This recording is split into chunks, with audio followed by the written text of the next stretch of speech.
igreja, graça e paz. Amém. Mais uma vez aqui na presença do Senhor. Hoje substituindo o pastor Moisés devido ao estado de Covid dele e da esposa. E pedimos a Deus também que Ele os abençoe e os restabeleça prontamente. Vamos cantar um hino de louvor ao Senhor e ao mesmo tempo uma ode ao trabalho da igreja. Hino 420, Ceifeiros do Senhor, ceifeiros da Seara Santa. É uma marcha que nos instiga ao trabalho, que nos instiga ao amor de Deus e ao evangelismo. Vamos ficar em pé.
Senhor Deus, nosso Pai, estamos neste momento, Senhor, na Tua presença, agradecendo por mais um dia, Senhor, agradecendo por este sol radiante, agradecendo, Senhor, por estarmos aqui e podermos louvar a Ti, Senhor, e bendizer Teu santo nome. Agradecemos todas as bênçãos nas nossas vidas, Pai. Agradecemos pela Tua igreja e pela Tua igreja na terra, pelo Teu sacrifício por nós, Senhor. E, Senhor, Te pedimos também, afofa o leito dos enfermos, Senhor. Abençoa o nosso pastor, a sua família. Pedimos um pronto restabelecimento a ele. Pedimos também, Senhor, pelos enfermos da nossa igreja e pedimos também, Senhor, pelas famílias enlutadas no acidente que ocorreu essa semana, Pai. Ó Senhor, aquieta o coração dessas famílias, Pai. Conforta o Senhor. Tu sabes todas as coisas, Pai. Te pedimos, Senhor, todos aqueles que estão enlutados em todos os lugares, todos os enfermos dos hospitais, ó Senhor, abrasa-lhes o coração, dá-lhes confiança, fé e ânimo, Pai. Pois só Tu, Senhor, só Tu estás conosco todo o tempo e está nos confortando diariamente, Senhor. É o que Te pedimos. E Te pedimos também, Senhor, pela palavra de hoje, Pai, que seja dito aquilo que Tu queres, Senhor. Abençoa-nos, Senhor, para que, além de louvar o Teu santo nome, possamos transmitir aquilo que Teu coração deseja para nós. Mais uma vez, Te pedimos, em nome de Teu Filho Jesus, Senhor. Amém. Ainda em pé, irmãos, aqueles que puderem estar, abramos as nossas Bíblias na palavra do Senhor, em Evangelho de João, capítulo 7. Evangelho de João, capítulo 7. Do versículo 1 ao 6. A incredulidade dos irmãos de Jesus. Passadas estas coisas, Jesus andava pela Galileia, porque não desejava percorrer a Judeia, visto que os judeus procuravam matá-lo. Ora, a festa dos judeus, chamada de festa dos tabernáculos, estava próxima. Dirigiu-se, pois, a ele os seus irmãos e lhe disseram: deixa este lugar e vai para a Judeia, para que também os teus discípulos vejam as obras que fazes. Porque ninguém há que procure ser conhecido em público e, contudo, realize seus feitos em oculto. Se fazes estas coisas, manifesta-te ao mundo, pois nem mesmo seus irmãos criam nele. Disse-lhe, pois, Jesus: o meu tempo ainda não chegou, mas o vosso sempre está presente. Podeis assentar, irmãos. É muito interessante esta passagem, porque a gente vê algumas coisas extremamente importantes. Primeiro, os próprios irmãos de Jesus não criam nele. Em outra passagem, Jesus fala que o pobre é o profeta em sua terra, em sua própria terra. E a gente tem um ditado popular que diz que santo de casa não faz milagre. Então, já vem de longa data isso. Os irmãos queriam que ele se expusesse, que ele estivesse à frente e mostrasse tudo que ele faz. Já que ele era tão santo, tão maravilhoso, que ele viesse a público e fosse. E Jesus lhes responde: o meu tempo ainda não chegou. Mas por que Jesus fala isso, o meu tempo não chegou? Porque voltamos ao versículo 1, que diz: passadas essas coisas, Jesus andava pela Galileia, porque não desejava percorrer a Judeia, visto que os judeus procuravam matá-lo. Então Jesus já sabia que ele estava sendo procurado, e procurado para ser morto. Porém, ele sabia o tempo dele. Ele sabia que ele teria um tempo certo para morrer, e ele tinha uma missão para ser cumprida, e a missão ainda não tinha chegado ao fim. E ele responde para os irmãos no versículo 6: o meu tempo ainda não chegou, mas o vosso está sempre presente. O que Jesus quer dizer com isso? O vosso tempo está sempre presente. Vamos passar a alguns desastres que aconteceram aqui no Brasil. Nós tivemos o desastre de Mariana, muitas pessoas morreram.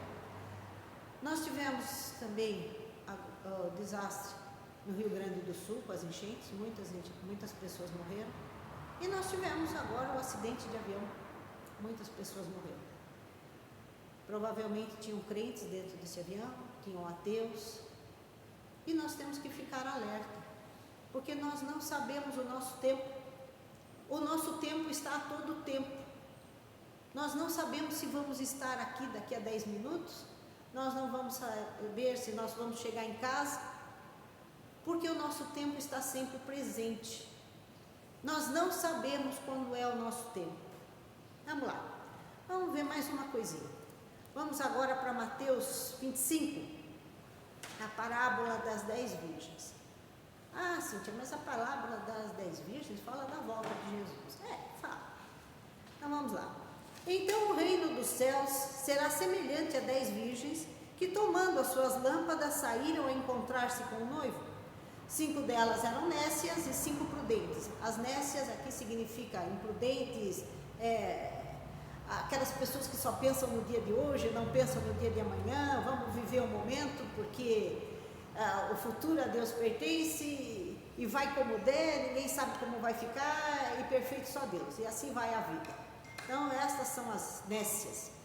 As nécias, ao tomarem suas lâmpadas, não levaram azeite consigo. No entanto, as prudentes, além das lâmpadas, levaram azeite nas vasilhas. E tardando o noivo, foram todas tomadas de sono e adormeceram. Mas à meia-noite ouviu-se um grito: eis o noivo, saí ao seu encontro. Então se levantaram todas aquelas virgens e se prepararam as suas lâmpadas. E as nécias disseram às prudentes: dai-nos do vosso azeite, porque as nossas lâmpadas estão se apagando. Mas as prudentes responderam: não, para que não nos falte a nós e a vós outras. Ide antes aos que vendem e comprai. E saindo elas para comprar, chegou o noivo. E as que estavam apercebidas entraram com ele para as bodas, e fechou-se a porta. Mais tarde chegaram as virgens nécias, clamando: Senhor, Senhor, abre-nos a porta. Mas ele respondeu: em verdade vos digo que não vos conheço. Vigiai, pois não sabeis nem o dia e nem a hora. Aqui essa parábola, ela fala especificamente da volta de Jesus, né? Jesus está voltando, existem os sinais e nós temos que ficar alerta. Mas aqui eu ponho uma pergunta aos irmãos.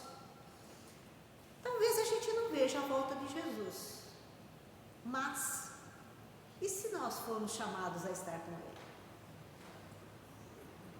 O que teremos nós a apresentar? Porque estamos sujeitos ao desastre do avião. Quem ia imaginar? Já pensou se ele caísse na cidade? O estrago maior que seria? Quantas mais pessoas não teriam morrido? E o que essas pessoas têm para apresentar perante o Senhor? E nós? Nós temos o que para apresentar ao Senhor, se formos chamados agora? É uma questão que a gente precisa. E o hino que eu escolhi, que me veio à cabeça, foi esse da Seara Santa, porque nós precisamos trabalhar para o reino do Senhor. Cristo é nosso mestre, Ele vai sarar as nossas feridas.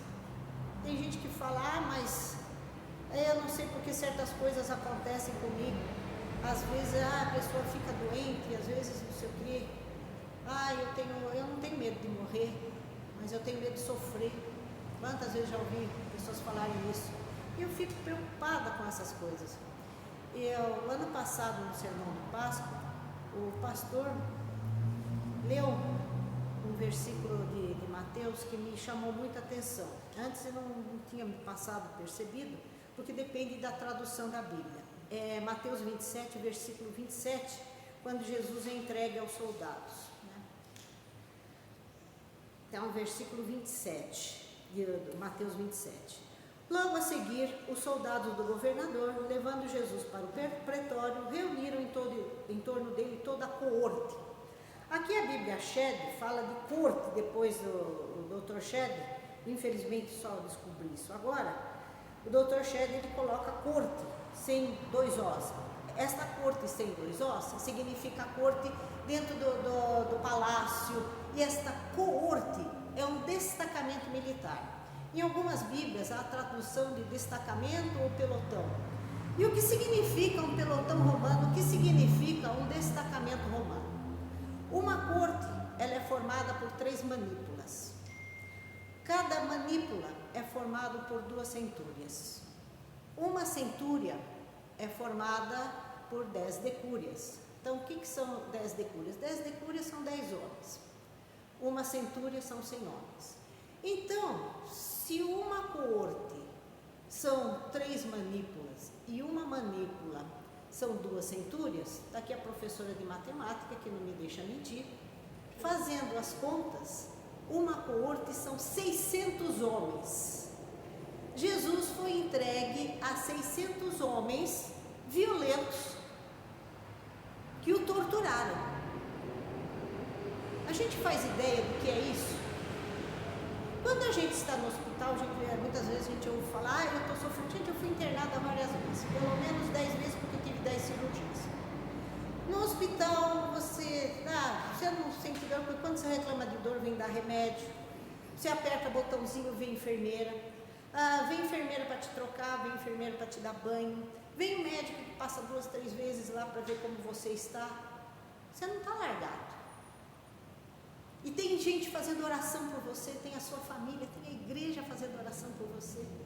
Jesus foi abandonado pelos seus discípulos, ninguém ficou ao lado dele. Ele foi entregue a 600 homens que o violentaram, bateram, surraram. E nós reclamamos, nós falamos que temos medo de morrer, que nós temos medo de sofrer. Nós não sofremos, gente.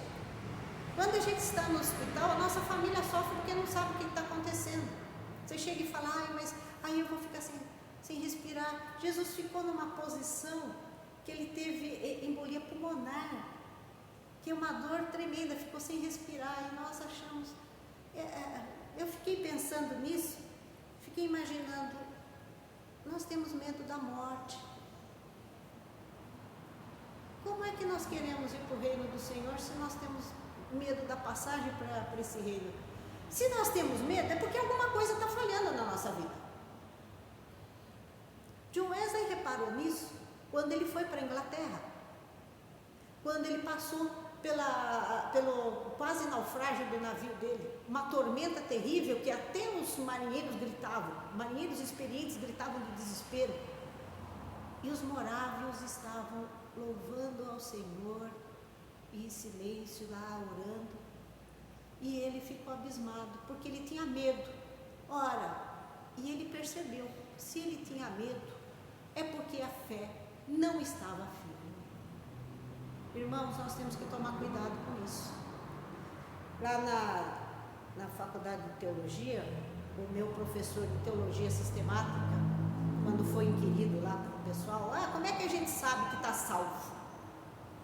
Que lá, a teoria é que se você é salvo para sempre, né? Então, como é que você sabe que está salvo? Quando você não tem medo de morrer. Esse medo de morrer não é você fechar os olhos e atravessar a Avenida Marginal de olho fechado porque Deus vai te salvar. Não é isso, porque isso é uma afronta a Deus. E Deus fala para você se cuidar. É quando você é colocado em xeque, no caso de uma doença, você não ter medo de fazer essa passagem. Você esperar de Deus o melhor. E eu gosto muito da linguagem bíblica. Você vai ser chamado aos seus pais. Que lugar de mais proteção que nós poderíamos estar do que junto com os nossos pais? Quando Deus fala a Moisés que ele vai se juntar aos pais, é porque ele vai estar amparado, ele vai estar no melhor lugar que pode ser. Pelo menos os pais da minha época, né? Hoje em dia eu não sei muito bem os pais como estão, mas, aliás, a gente até sabe como professor, a gente sabe até como os pais como estão, mas nesta época, pai, mãe é sinônimo de proteção, de amparo. Eu anseio por estar com eles, mas não assim, eu vou me matar, não é isso. Eu não tenho medo. Eu estou salvo? É o Senhor que vai dizer, mas eu tenho confiança desta passagem. Se um avião cair na minha cabeça, se um raio cair na minha cabeça, eu sei para onde eu vou. E nós aqui, irmãos, sabemos para onde nós vamos? Estamos prontos? Como disse Jesus aqui, versículo 6, o meu tempo ainda não chegou, mas o vosso está sempre presente. Nós temos que estar prontos, irmãos. Podemos ser chamados. Ao invés de nós esperarmos Jesus voltar, nós podemos ser chamados a estar diante dele. E nós seremos bem-vindos como as noivas prudentes, ou seremos como as nécias? Em verdade vos digo que não vos conheço.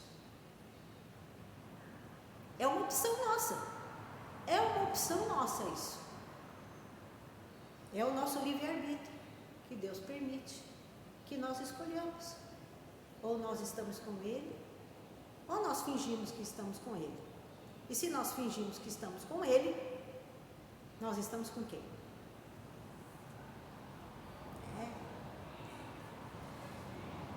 Então, irmãos, isto são, como diz aqui na Bíblia, duras palavras. Mas a morte destas 63 pessoas, que não seja em vão, que nós possamos tirar lições disso. Estar prontos para o inesperado, porque o nosso inesperado é o esperado de Deus, é o momento nosso. Porque nenhuma folha cai sem que seja da vontade de Deus. Nenhum fio de cabelo cai da nossa cabeça sem que Deus não saiba. Portanto, nós temos que ter fé, temos que estar dispostos ao trabalho. Não o trabalho porque, Senhor, põe aí mais um tijolinho na minha casa do céu, afofa minha nuvem do teu lado aí, Senhor, porque eu estou fazendo isso, põe a marquinha para mim. Mas porque nós fazemos para que o reino venha, porque o nosso coração é dele. Nós estamos simplesmente fazendo aquilo que ele nos ordenou de coração, como Jesus fez, de coração, por amor e por amor ao nosso próximo. Que Deus nos abençoe. E agora nós vamos passar ao irmão Ander, a nossa escola dominical, e vamos cantar um hino que faz muito tempo. Quem gostava muito desse hino era o seu Garbato. Vamos cantar um hino que faz muitos anos que a gente não canta. O hino 148, a escola dominical. O seu Garbato, quando foi superintendente, falou: não, nós temos que cantar esse hino.